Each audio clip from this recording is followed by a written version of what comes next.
জান্নাতে যদি যেতে চাই, ইচ্ছার বিরুদ্ধে, মনের বিরুদ্ধে আমাকে চলার ইস্পাত করে সিদ্ধান্ত নিতে হবে। আমরা এই সিদ্ধান্ত নিব তো ইনশাআল্লাহ।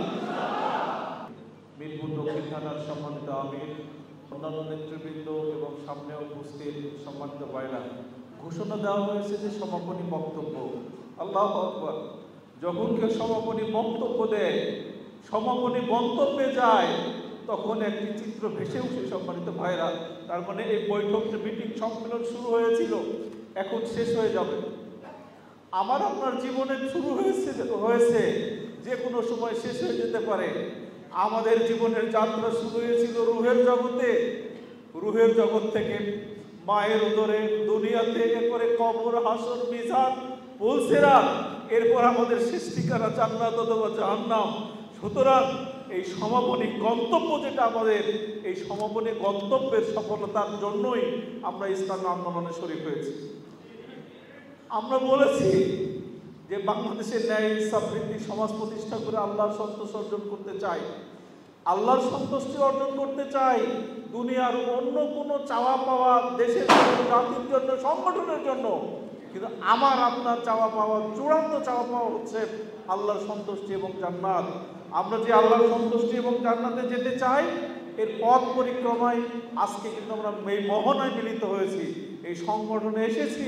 যেভাবে আল্লাহ তাআলা বলেছেন সূরা তাওবার 111 নম্বর আয়াতে, ইন্নাল্লাহ আশতারা মিনাল মুমিনিনা আনফুসাহুম ওয়া আমওয়ালাহুম বিআন্না লাহুমুল জান্নাহ, নিশ্চয় মুমিনদের কাছ থেকে আল্লাহ তাআলা কিনে নিয়েছেন, তাদের জান এবং মালের বিনিময়ে জান্নাত দেবেন, এবং তাদের কাজ হচ্ছে ইয়াকাতিলুনা ফি সাবিলিল্লাহ ফায়াকতুলুনা ইউকতালুন, যে তারা আল্লাহর পথে লড়াই করবে, সংগ্রাম করবে, এ পথে কখনো বিজয়ী হবে, কখনো মারবে, অথবা কখনো মরবে।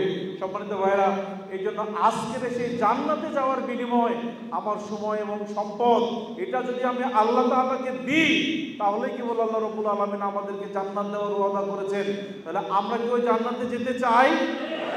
আর জান্নাতে যদি আমরা যেতে চাই সম্মানিত ভাইরা, তাহলে আমাদেরকে জান্নাতে যাওয়ার জন্য যে ওয়াদা, যে আল্লাহ কেনাবেচার চুক্তি করেছেন, তাহলে এই কেনাবেচার চুক্তি অবশ্যই আমাদেরকে, এই ওয়াদা আমাদেরকে পূরণ করতে হবে। আমরা জান্নাতে যেতে চাই, কে কে একটু হাত উঠান দেখি ভাই। আল্লাহ, আল্লাহ তুমি সাক্ষী থাকো। আল্লাহ তুমি আমাদের এই ভাইদের হাতগুলোকে তুমি কবুল করো। আল্লাহ তুমি আমাদের এই ভাইগুলোর হাতগুলোকে তুমি কবুল করো। এই আল্লাহ আমাদের গুনাহ খাতাগুলোকে তুমি মাফ করো। আল্লাহ যে জান্নাতে যাওয়ার জন্য এই সংগঠনের শরীক হয়েছে, আল্লাহ তুমি আমাদেরকে কবুল করো। সম্মানিত ভাইরা, জান্নাতে, দুনিয়াতে, আমাদের দুনিয়াতে কাজকর্ম করার জন্য আমাদের শরীরে শক্তি লাগে, লাগে না ভাই? যদি আমরা একদিন, 2 দিন, 3 দিন, 5 দিন, 7 দিন না খাই, পানিও যদি না পাই, তাহলে কি আমার এই শক্তিটা থাকে? তার মানে শক্তি না থাকলে যেমন দুনিয়ার কাজ করা যায় না, তেমনিভাবে আমার রূহ যদি দুর্বল হয়ে যায়, রুহের শক্তি যদি না থাকে, তাহলে আমার দ্বীনি কাজ, ইসলামিক কাজ, জান্নাতে যাওয়ার কোনো কাজ আমার পক্ষে আঞ্জাম দেওয়া সম্ভব নয়। আমরা আমাদের জীবনকে বেশি ভালোবাসি না ইমানকে বেশি ভালোবাসি? জীবন বাঁচানোর জন্য আমরা বেশি কাজ করি না ইমান বাঁচানোর জন্য বেশি কাজ করি?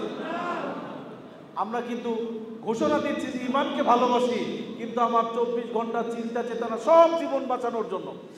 আর ইমানকে ভালোবাসি, সকল কাজ করার পরে যদি সামান্য কিছু সময় থাকে, সামান্য কিছু অর্থ দিতে মন চায়, তাহলে আমি দিলাম, ফকিরের ভিক্ষা মতো করে দিলাম। তাহলে ফকিরের ভিক্ষা দিয়ে কি জান্নাত পাওয়া যাবে? জান্নাতের একটা, জান্নাতের দাম কি এত কম যে একটা ফ্ল্যাটে, ঢাকা শহরের একটা ফ্ল্যাটের চাইতেও কম, বিল্ডিংয়ের চাইতেও কম, আমার চাকরি বাকরি বেতনের চাইতেও কম? তাহলে সেই আসমান এবং জমিন সমান বিস্তৃত যদি জান্নাত পেতে চাই, তাহলে এই জান্নাতে যাওয়ার কাজ করার জন্য রুহের খাবার লাগবে। কিসের খাবার লাগবে? রুহের খাবার। রুহের খাবার হচ্ছে ওহির জ্ঞান। রুহের খাবার কি? ওহির জ্ঞান। রুহের খাবার বলে কোরআন। আমাদের রুহটা এসেছে আসমান থেকে। কোথায় থেকে আসছে? আল্লাহ তাআলা বলছেন ইয়াসআলুনাকা আনির রূহ। আল্লাহ তাআলা বলছেন, রাসূলকে বলছেন কুলির রূহ মিন আমরি রাব্বি, হে নবী তোমাকে রূহ সম্পর্কে জিজ্ঞাসা করে। আমাদের রূহটা যদি চলে যায়, আমার আপনার কোনো দাম আছে? রূহ চলে গেলে বলে ওইটা লাশ। ওটা কি বলে? লাশ। তাহলে লাশ মানে লাশ সাইমন, এটা কিছুই না। তার মানে আমার রূহটা চলে গেলে আমি একটা লাশ। পচা জিনিস, আমার স্ত্রী পুত্র ছেলে মেয়ে আমার যতই প্রভাব প্রতিপত্তি ক্ষমতা থাকুক না কেন, আমাকে যত তাড়াতাড়ি আয় হাত মাটির নিচে পুঁতে ফেলবে, এটাই হচ্ছে তাদের ইচ্ছা। মানে আমাকে, আমি পৃথিবীতে খাদ্য পানীয় তো দরকারই নাই, পৃথিবীতে জমিনের উপরে আমার অস্তিত্বও কেউ বরদাস্ত করে না। কিন্তু আমার রূহটা যদি চলে যায়, এই রূহটাকে আমাকে সাজাতে হবে কোরআন দিয়ে, কোরআন দিয়ে সাজাতে হবে। কোরআন যদি প্রতিদিন পড়ি আমার রূহটা শক্তিশালী হবে, হাদিস যদি পড়ি শক্তিশালী হবে, ইসলাম সাহিত্য যদি পড়ি শক্তিশালী হবে, জামাতে নামাজ যদি আমি আদায় করি শক্তিশালী হবে। তাহলে আমার আপনার খাবার না খেলে ক্ষুধার কষ্ট আমরা অনুভব করি কি করি না? তৃষ্ণা লাগলে পানির কষ্ট অনুভব করি কি করি না? এই যে শীতকাল, শীতের কাপড় পরেছি, যদি কোনো কাপড় না থাকে তাহলে আমরা শীতের কষ্ট অনুভব করি কি না? সম্মানিত ভাইরা, আপনাদেরকে বিনীত অনুরোধ করতে চাই, কোরআন পড়া হয় নাই, হাদিস পড়া হয় নাই, সাহিত্য পড়া হয় নাই, এই জন্য কি আমরা কোনো কষ্ট অনুভব করি? কষ্ট অনুভব করি খুব কম লোক। করি না কেন? একজন মানুষের হাত পা প্যারালাইজড হয়ে গেলে, সিমটি কাটলে, চাকু দিয়ে কাটলে যেভাবে সে কোনো ব্যথা পায় না, তেমনিভাবে আমাদের রূহ দুনিয়া নিয়ে এত ব্যস্ত হয়ে পড়েছে, জান্নাত, আল্লাহ, রসুল, আখিরাত এগুলোর ব্যাপারে এত প্যারালাইজড হয়ে পড়েছে।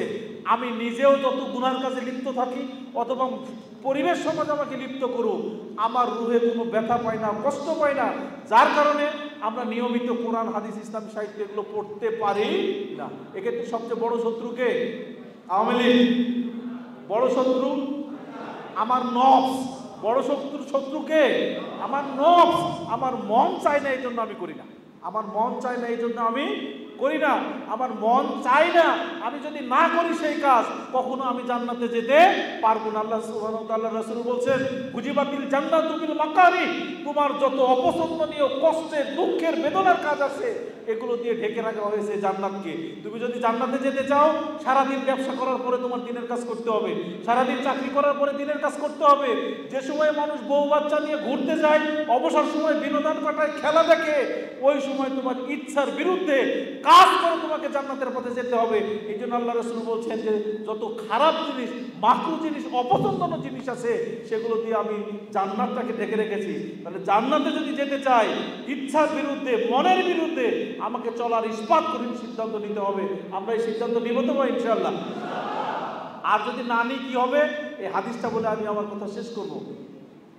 আন জাবের রাদিয়াল্লাহু আনহু قال রাসূলুল্লাহ সাল্লাল্লাহু আলাইহি ওয়াসাল্লাম, ইন্না খাওয়াফা মা তাখাওয়াফু আলা উম্মতি আল হাওয়া ওয়া তুলুল আমাল, ফা আম্মাল হাওয়া ফাসুদ্দু আনিল হক ওয়া আম্মা তুলুল আমাল ফায়ুসিল আখিরা। আর দুনিয়া মুরতাহিলাতুন জাহিবাতুন ওয়াল আখিরাতু মুরতাহিলাতুন কাদিমাতুন ইলা আখিরিল হাদিস। জাবের রাদিয়াল্লাহু তাআলা থেকে বর্ণিত, তিনি বলেন, রাসূলুল্লাহ সাল্লাল্লাহু আলাইহি সাল্লাম বলেছেন, আমি আমার উম্মতের পথভ্রষ্ট হওয়ার ব্যাপারে, জাহান্নামে যাওয়ার ব্যাপারে, শয়তানের পথে চলার ব্যাপারে দুটো জিনিসকে সবচেয়ে বেশি ভয় পাই। কয়টা জিনিসকে? দুটো জিনিসকে। একটি হচ্ছে আল হাওয়া ওয়া তুলুল আমাল, একটা হচ্ছে প্রবৃত্তির অনুসরণ, মন যেটা চাই সেটাই করব, মন যদি ভালো লাগে করব, মন খারাপ ভালো লাগলে করব না, লাভ যদি দেখি করব, লাভ যদি লস যদি দেখি তাহলে করব না। এই মনকে যারা খোদা হিসেবে নিয়েছে, এই মনকে যারা, মনের অনুসারী যারা, মন যাদের পীর সাহেব, মন যাদের খোদা, এরা কখনো সঠিক পথে, হেদায়েতের পথে টিকে থাকতে পারে না। আল্লাহ তাআলা বলছেন, ওমান আযাল্লু মিম্মান ইত্তাখাযা ইলাহাহু হাওয়াহু, তার চাইতে পথভ্রষ্ট, গোমরা, খারাপ কে আছে যে তার প্রবৃত্তিকে নিজের খোদা হিসেবে গ্রহণ করেছে? তাহলে মনের কথা শোনা যাবে না, কথা শুনবো আল্লাহর, কথা শুনবো রাসূলের, কথা শুনবো উলিল আমরের। ওয়াম্মা তুলুল আমাল, দ্বিতীয় খারাপ জিনিস হচ্ছে পৃথিবীতে প্রতিষ্ঠিত হওয়ার রঙিন স্বপ্ন। পৃথিবীতে প্রতিষ্ঠিত হওয়ার কি রঙিন স্বপ্ন? ভালো থাকা, ভালো খাওয়া, ভালো পড়া, সমাজে ভালো স্ট্যাটাস নিয়ে থাকা, এই ধরনের চিন্তা যাদের মন মগজে আছে, আল্লাহ রাসূল বলছেন ফায়ুসিল আখিরা, আসলে সে পরকালের কথা ভুলে যায়। সে কি করে? পরকালের কথা ভুলে যায়। পরকালের কথা যদি কারো স্মরণ থাকে, তার পক্ষে কি অন্যায় করা সম্ভব? আল্লাহ তাআলা আলিমুল গায়ব, সামিউল বাসির, আলিমুন বিজাতিস সুদূর, এটা আমরা সবাই স্বীকার করি না ভাই?